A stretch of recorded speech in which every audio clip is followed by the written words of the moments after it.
தாய் வீடு பிப்ரவரி 2026. Fidel Castro நூற்றாண்டு அறிமுக குறிப்புகள்.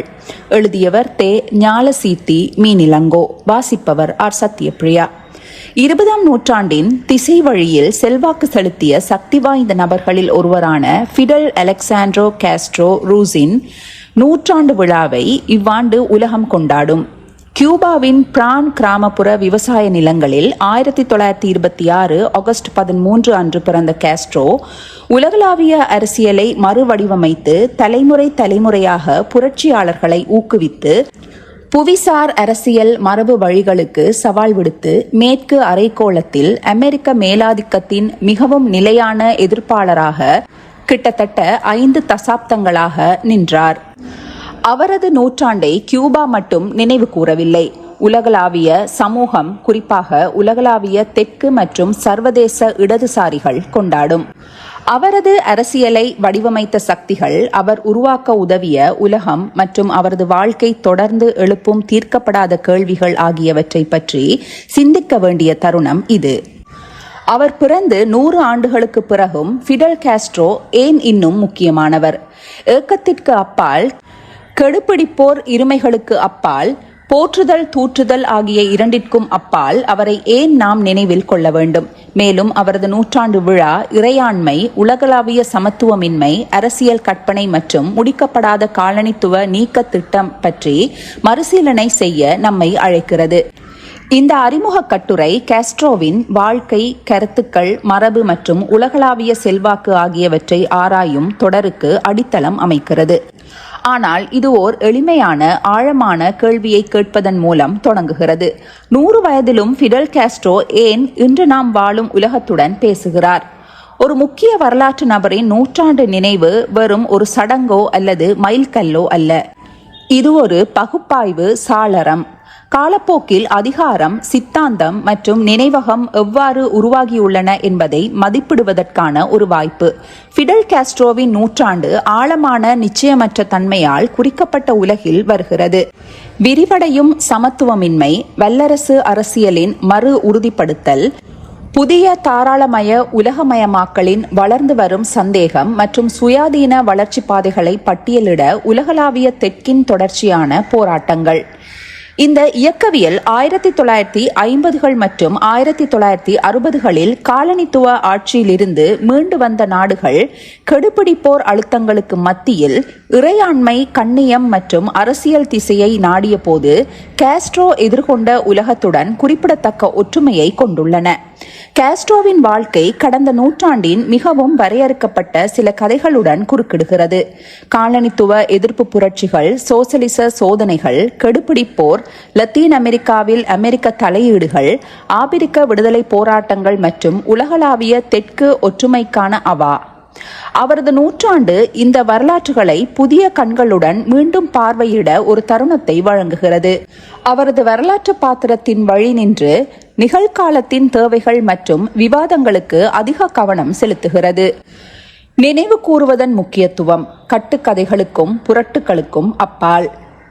20ஆம் நூற்றாண்டின் சில தலைவர்கள் ஃபிடல் காஸ்ட்ரோவை போல புராணமயமாக்கப்பட்டவர்கள் அல்லது இழிவுபடுத்தப்பட்டவர்கள். அவரது ரசிகர்களுக்கு அவர் கண்ணியம், இறையாண்மை மற்றும் எதிர்ப்பின் உருவகமாக இருந்தார். பெரும் சவால்களுக்கு எதிராக தனது நிலைப்பாட்டை நிலைநிறுத்திய ஒரு புரட்சியாளராக இருந்தார். அவரது விமர்சகர்களுக்கு அவர் தனிமனித சுதந்திரங்களை குறைத்து பொருளாதார நெருக்கடிகளுக்கு தலைமை தாங்கிய ஒரு சர்வாதிகாரி. 2 கதைகளிலும் உண்மையின் கூறுகள் உள்ளன, ஆனால் அவரது வரலாற்று பாத்திரத்தின் சிக்கலான தன்மையை இரண்டும் கைப்பற்றவில்லை. அவரது நூற்றாண்டு காதல்வாதத்திற்கும் கேலி சித்திரத்திற்கும் அப்பால் நகரும் காஸ்ட்ரோவை அணுக அழைக்கிறது. இது பின்வருவனவற்றை பற்றிய நுணுக்கமான புரிதலை கோருகிறது. கியூப புரட்சியை உருவாக்கிய நிலைமைகள், காஸ்ட்ரோவின் அரசியல் கற்பனையை வடிவமைத்த அபிலாஷைகள், புரட்சிகர அரசின் சாதனைகள் மற்றும் தோல்விகள், உலகளாவிய ஏகாதிபத்திய எதிர்ப்பு மீதான அவரது தாக்கம், இடதுசாரி மற்றும் 3ஆம் உலக இயக்கங்களுக்கு அவரது குறியீட்டு முக்கியத்துவம். ஃபிடல் காஸ்ட்ரோவை நினைவு கூறுவது என்பது விமர்சனமற்ற வணக்கத்தை பற்றியது அல்ல. இது கருத்தியல் போட்டியால் வரையறுக்கப்பட்ட ஒரு நூற்றாண்டின் அதிகாரம், எதிர்ப்பு மற்றும் கருத்துக்களின் வரலாற்றை பற்றி போராடுவது தொடர்பானது. நீதி, சமத்துவம் மற்றும் கண்ணியத்திற்கான பல போராட்டங்கள் தாராளமய கட்டமைப்புகளுக்கு வெளியேயும் மேலாதிக்க உலக சக்திகளுக்கு நேர் எதிரான நிலையிலும் நடந்தன என்ற சங்கடமான உண்மையை எதிர்கொள்ள அவரது வாழ்க்கை நம்மை தூண்டுகிறது. கண்டங்கள் முழுவதும் இடதுசாரி இயக்கங்கள் மற்றும் அறிவுசார் மரபுகளுக்கு ஃபிடல் காஸ்ட்ரோ ஒரு உரைக்கல்லாக இருக்கிறார். லத்தீன் அமெரிக்காவில் இருந்து ஆப்பிரிக்கா வரை, மத்திய கிழக்கு முதல் தெற்காசியா வரை முதலாளித்துவம், காலனித்துவம் மற்றும் சார்பு நிலைக்கு மாற்றுகளை தேடிய தலைமுறைகளின் அபிலாஷைகளுடன் அவரது ஆளுமை பின்னி பிணைந்துள்ளது. 1959 காஸ்ட்ரோவின் வெற்றி அமெரிக்காவின் புவிசார் அரசியல் கொடும்பிடியை உடைத்தது. முதல் முறையாக அமெரிக்க மண்ணில் ஒரு சோசலிச புரட்சி வெற்றி பெற்றது. புளோரிடாவில் இருந்து வெறும் 90 மைல்கள் தொலைவில் உள்ள ஒரு நாட்டில் காஸ்ட்ரோ அதை சாத்தியமாக்கினார். கியூப புரட்சி வாஷிங்டனால் ஆதரிக்கப்படும் சர்வாதிகார ஆட்சியாளர்களால் நீண்ட காலமாக ஆதிக்கம் செலுத்தப்பட்ட ஒரு பிராந்தியத்தை விடுதலைக்கு தூண்டியது. காஸ்ட்ரோவின் அரசாங்கம் விடுதலை இயக்கங்களை ஆதரித்தது. அரசியல் ரீதியாக நாடு கடத்தப்பட்டவர்களுக்கு அடைக்கலம் அளித்தது. மேலும் சிலி, குவாத்தமாலாவில் இருந்து நிகரகுவா, பிரேசில் வரை இடதுசாரி இயக்கங்களுக்கு சித்தாந்த உத்வேகத்தை வழங்கியது. 1990களின் இறுதியில் இளஞ்சிவப்பு அலை என அழைக்கப்பட்ட லத்தீன் அமெரிக்காவின் இடதுசாரியத்தை நோக்கிய திருப்பத்தை நிகழ்த்திய தலைவர்களான ஹியூகோ சாவேஸ், ஈவோ மோரல்ஸ், லூலா டா சில்வா, ரஃபேல் கோரியா ஆகியோர் காஸ்ட்ரோவை ஒரு வழிகாட்டி, மாதிரி அல்லது தத்துவ நங்கூரம் என்று வெளிப்படையாக குறிப்பிட்டனர். லத்தீன் அமெரிக்க அரசியலில் அவரது செல்வாக்கு சந்தேகத்திற்கு இடமின்றி பிரதானமானது. லத்தீன் அமெரிக்காவிற்கு வெளியே காஸ்ட்ரோவின் தாக்கம் இன்னும் ஆழமானது. ஆபிரிக்க விடுதலை போராட்டங்களில், குறிப்பாக அங்கோலா மற்றும் நமீபியாவில் கியூப படைகள் தீர்க்கமான பங்கை கொண்டிருந்தன. இது தென்னாப்பிரிக்காவின் இனவரி ஆதிக்கத்தின் வீழ்ச்சிக்கு பங்களித்தது. ஆசியாவில் கியூபாவின் உதாரணம், வியட்நாமின் போராட்டங்கள், இந்தியாவின் அணிசேரா ராஜதந்திரம், இலங்கை, பங்களாதேஷ் மற்றும் பிலிப்பைன்ஸில் விவசாய நீதி மற்றும் தேசிய இறையாண்மை குறித்த விவாதங்களில் தாக்கத்தை ஏற்படுத்தியது. காஸ்ட்ரோ வெறுமனே ஒரு அரசியல் தலைவர் மட்டுமல்ல, அவர் சிறந்த பேச்சாளர் மற்றும் அறிவுஜீவி. அவரது பார்வை பின்வருவனவற்றில் முக்கிய கவனம் செலுத்தியது: மார்க்சிய லெனினிசம், மூன்றாம் உலக தேசியவாதம், ஏகாதிபத்திய எதிர்ப்பு, இறையாண்மையும் சுய நிர்ணய உரிமையும், சமத்துவ சமூக கொள்கை. அவரது உரைகள் மற்றும் நேர்காணல்கள், குறிப்பாக எட்வர்டோ கலியானோ, ஃப்ரீ பெட்டோ மற்றும் இக்னாசியோ ராமோனெட் ஆகியோருடனான அவரது உரையாடல்கள், வர்க்கம், வளர்ச்சி மற்றும் எதிர்ப்பு குறித்த இடதுசாரி சித்தாந்த விவாதங்களை தொடர்ந்து வடிவமைக்கின்றன. உலகளாவிய இடதுசாரிகளுக்கு காஸ்ட்ரோ அரசியல் திட்டத்தை மட்டுமல்ல, நெறிமுறை நிலைப்பாட்டையும் பிரதிநிதித்துவப்படுத்துகிறார். உலகளாவிய தெற்கு நாடுகள் பெரும் அழுத்தத்தின் கீழ் கூட தங்கள் எதிர்காலத்தை சுயாதீனமாக வரையறுக்க முடியும் என்பதை நடைமுறையில் காட்டியவர் அவர். உலகளாவிய மேலாதிக்கத்திற்கு எதிரான வீரர். காஸ்ட்ரோவின் நூற்றாண்டு கால மரபை ஒரு யோசனை உயிர்ப்பிக்கிறது என்றால் அது மேலாதிக்கத்திற்கு எதிரான எதிர்ப்பு. அவர் ஆட்சிக்கு வந்த தருணத்தில் இருந்து காஸ்ட்ரோ மேற்கு அரைக்கோளத்தில் அமெரிக்க செல்வாக்கின் மிகவும் உயர்மட்ட சவாலாக ஆனார். மேலும் உலகளாவிய முதலாளித்துவ ஆதிக்கத்திற்கு எதிராக குரல் கொடுக்கும் விமர்சகர்களில் ஒருவராகவும் ஆனார். அமெரிக்காவை காஸ்ட்ரோ எதிர்த்தது வெறும் சித்தாந்தத்தால் மட்டுமல்ல, அது இருத்தலியல் சார்ந்தது. அவரது அரசாங்கத்தை கவிழ்க்க மீண்டும் மீண்டும் முயற்சிகள், முடக்கும் பொருளாதார தடை, இரகசிய நடவடிக்கைகள், படுகொலை சதித்திட்டங்கள் மற்றும் ராஜதந்திர தனிமைப்படுத்தல் ஆகியவை இறையாண்மைக்கு நிலையான விழிப்புணர்வு தேவை என்ற காஸ்ட்ரோவின் நம்பிக்கையை உறுதிப்படுத்தின. உலகின் தெற்கு பகுதியில் இருக்கும் பலருக்கு அமெரிக்காவின் பெரும் விரோதத்தை எதிர்கொண்டு கியூபா உயிர் வாழ்வது அரசியல், பொருளாதாரம் மற்றும் கலாசார சுதந்திரத்திற்கான சாத்தியத்தை அடையாளப்படுத்தியது.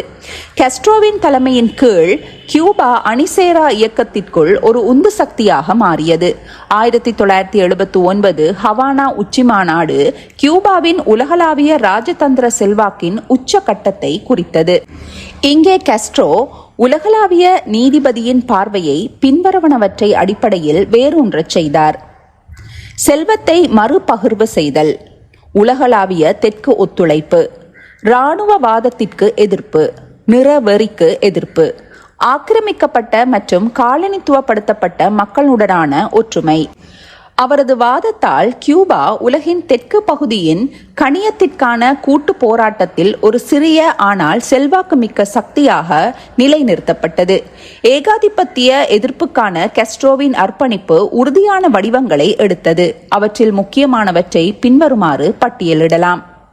தென்னாப்பிரிக்காவின் நிறவெறிக்கு எதிரான இராணுவ ஆதரவு, ஏழை நாடுகள் மற்றும் பேரிடர் பாதிக்கப்பட்ட பகுதிகளுக்கு உதவும் மருத்துவ படைகள், பல்லாயிரக்கணக்கான மருத்துவர்கள், பொறியியலாளர்கள் மற்றும் கல்வியாளர்களுக்கு பயிற்சி அளித்த கல்வி உதவித் தொகைகள், உலகளவில் விடுதலை இயக்கங்களுடன் அரசியல் ஒற்றுமை. இராணுவம், மருத்துவம் மற்றும் கருத்தியல் ஆதரவின் இந்த கலவையானது கியூபாவை உலக அரசியலில் தனித்துவமான அரங்காடியாக மாற்றியது. மிக சிறியதாக இருந்தபோதும் அதன் செல்வாக்கு மிக அதிகமாக இருந்தது. இதை சாத்தியமாக்கியது அவரின் தீர்க்க தரிசனமே. காஸ்ட்ரோவின் நூற்றாண்டு எளிமையான கொண்டாட்டத்திற்கான தருணமல்ல, அவரது மரபின் சிக்கல்கள் மற்றும் முரண்பாடுகளை விமர்சன ரீதியாக மதிப்பிடுவதற்கான ஒரு வாய்ப்பாகும். காஸ்ட்ரோவின் கடுமையான விமர்சகர்கள் கூட கியூபாவின் அசாதாரண சாதனைகளை ஒப்புக்கொள்கிறார்கள். குறிப்பாக கல்வி அறிவு, பொது சுகாதாரம், குழந்தை மற்றும் தாய்மார் இறப்பு குறைப்பு, உலகளாவிய கல்வி வாய்ப்புகளை ஏற்படுத்தியமை, பேரிடர் தயார்நிலை, மருத்துவ சர்வதேசியம் என்பன இவற்றில் பிரதானமானவை. மேற்சொன்னவற்றில் எட்டப்பட்ட சிறப்பான முடிவுகள், வரையறுக்கப்பட்ட வளங்கள் மற்றும் தொடர்ச்சியான பொருளாதார அழுத்தங்கள் இருந்த போதிலும் வளரும் நாடுகளில் மிகவும் சமூக ரீதியாக முன்னேறிய நாடுகளில் ஒன்றாக கியூபாவை நிலைநிறுத்தின. அதே நேரத்தில் புரட்சியின் சர்வாதிகார போக்குகள், கருத்து வேறுபாடு மீதான கட்டுப்பாடுகள், அரசியல் பன்மைத்துவத்தின் மீதான வரம்புகள், பத்திரிகை மீதான கட்டுப்பாடுகள் காஸ்ட்ரோவின் மரபின் ஒரு பகுதியாகவே உள்ளன. வரலாற்று மதிப்பீட்டிற்கான சவால் இரண்டு யதார்த்தங்களையும் பார்வையில் வைத்திருப்பதாகும். சாதனைகள் மற்றும் அடக்குமுறைகள், சாத்தியக்கூறுகள் மற்றும் வரம்புகள், அபிலாஷைகள் மற்றும் அவற்றை தக்க வைத்த அதிகார கட்டமைப்புகள். காஸ்ட்ரோவின் கீழ் கியூபாவின் பொருளாதாரம் சவால்களை எதிர்கொண்டது. அமெரிக்க தடை, சோவியத் ஆதரவை சார்ந்திருத்தல் மற்றும் பின்னர் சோவியத் ஒன்றியத்தின் சரிவை தொடர்ந்து வந்த கொடுங்காலம் ஆகியவற்றால் இது அதிகரித்தது. இந்த பொருளாதார சவால்கள், புவிசார் அரசியல் விரோதம் மற்றும் உலகளாவிய பொருளாதார ஒருங்கிணைப்பு நிலைமைகளின் கீழ் சிறிய அரசுகளிடம் சோசலிசத்தின் நம்பகத்தன்மை குறித்த முக்கியமான கேள்விகளை எழுப்பின. ஆனால் கியூபா அச்சவால்களையும் வெற்றிகரமாக எதிர்கொண்டது. எதிர்காலத்தை நோக்கி 2026 ஆண்டின் உலகம் 1959 ஆண்டிலிருந்து மிகவும் வேறுபட்டது. இருப்பினும் காஸ்ட்ரோ எதிர்கொண்ட பல கட்டமைப்பு சமத்துவமின்மைகள், ஏகாதிபத்தியம், சார்பு நிலை, உலகளாவிய படிநிலைகள் மற்றும் சமத்துவமின்மை சர்வதேச ஒழுங்கின் நீடித்த அம்சங்களாகவே உள்ளன. பெரிய சக்திகளுக்கு இடையே உலகளாவிய போட்டி தீவிரமடைவதால் சிறிய நாடுகள் மீண்டும் ஒருமுறை சுயாட்சி மற்றும் அணிசேராமை மாதிரிகளை தேடுகின்றன. காஸ்ட்ரோவின் கீழ் கியூபா நீண்ட காலமாக இச்சவால்களை வெற்றிகரமாக கடந்தது. கடன் நெருக்கடிகள், காலநிலை பாதிப்பு மற்றும் மீண்டும் வளர்ந்து வரும் புவிசார் அரசியல் அழுத்தங்களுடன் உலகளாவிய தெற்கு கெடுபிடிப்போர் சகாப்தத்தை நினைவூட்டும் சவால்களை எதிர்கொள்கிறது. இறையாண்மை மற்றும் சுய நிர்ணய உரிமைக்கான காஸ்ட்ரோவின் வலியுறுத்தல் புதிதாக எதிரொலிக்கிறது. உலகம் முழுவதும் சமத்துவமின்மை மற்றும் சுற்றுச்சூழல் சரிவால் ஏமாற்றமடைந்த இளைஞர்கள் தீவிர மரபுகளை, ஏகாதிபத்திய எதிர்ப்பு, சோசலிச காலனித்துவமற்ற மீண்டும் பார்வையிடுகின்றனர். காஸ்ட்ரோவின் கருத்துக்களும் கியூபாவின் சோதனைகளும் நீதி மற்றும் சமூக மாற்றம் குறித்த சமகால கற்பனைகளுக்கு வரலாற்று பொருளை வழங்குகின்றன. கியூபாவின் மருத்துவ சர்வதேசிய மாதிரி மருத்துவர்களை வெளிநாடுகளுக்கு அனுப்புதல், வெளிநாட்டு மாணவர்களுக்கு பயிற்சி அளித்தல் மற்றும் நாடு கடந்த சுகாதார ஒற்றுமைகளை உருவாக்குதல் உலகளாவிய சுகாதாரத்திற்கான மாற்று அணுகுமுறையை வழங்குகிறது. இது லாபம் சார்ந்த மருத்துவ பராமரிப்பு மாதிரிகளை விமர்சிக்கிறது.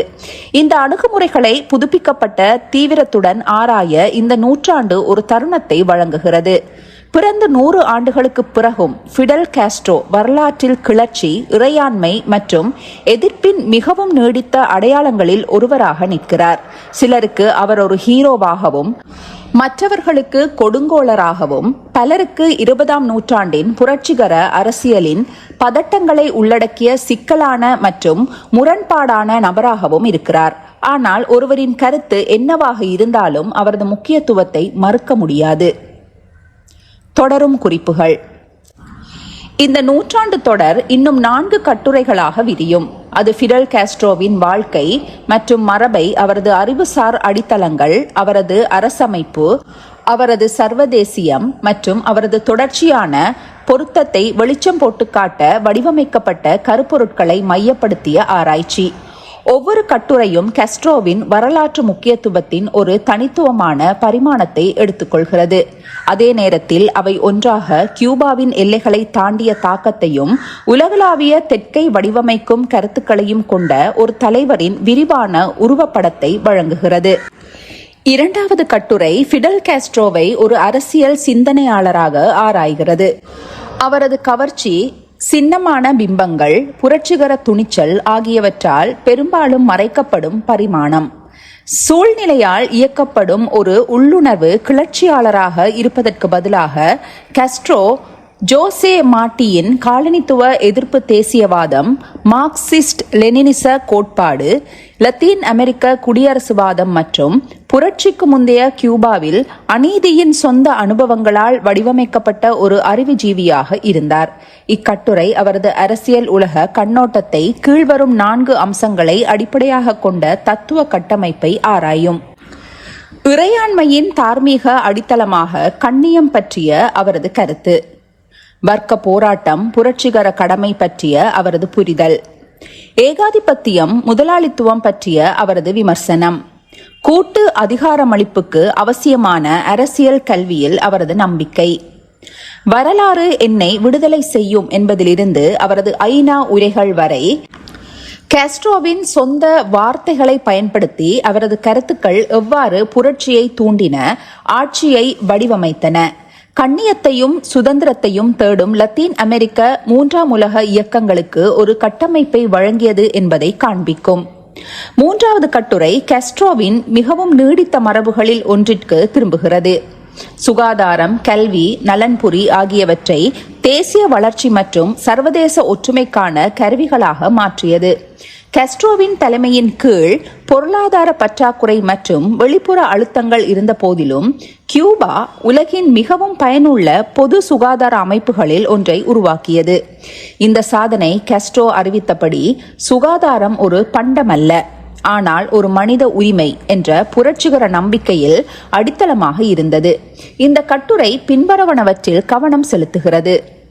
கல்வி அறிவு பிரச்சாரம், உலகளாவிய கல்வி, மருத்துவ பயிற்சியின் மறுசீரமைப்பு, சுற்றுப்புறத்தை அடிப்படையாக கொண்ட முதன்மை பராமரிப்பு மாதிரி மற்றும் மெடிகோஸ் டி ஃபெமிலியாவின் உருவாக்கம், கியூபாவின் உலகளாவிய மருத்துவ படைகளின் தத்துவ அடித்தளங்கள், நிஜ உலக பணிகள், அங்கோலாவிலிருந்து ஹைட்டி வரை, பாகிஸ்தானின் பூகம்ப மண்டலத்திலிருந்து மேற்கு ஆப்பிரிக்காவில் எபோலா நெருக்கடி வரை, வரலாற்று விவரங்கள் மற்றும் கொள்கை பகுப்பாய்வுகளை பின்னுவதன் மூலம் கியூபாவின் சுகாதாரத்தை மையமாக கொண்ட ராஜதந்திரம் எவ்வாறு உலகளாவிய தெற்கின் நடைமுறையில் ஒற்றுமைக்கான மிக முக்கியமான எடுத்துக்காட்டுகளில் ஒன்றாக வெளிப்பட்டது என்பதை எடுத்துக்காட்ட இக்கட்டுரை முயலும்.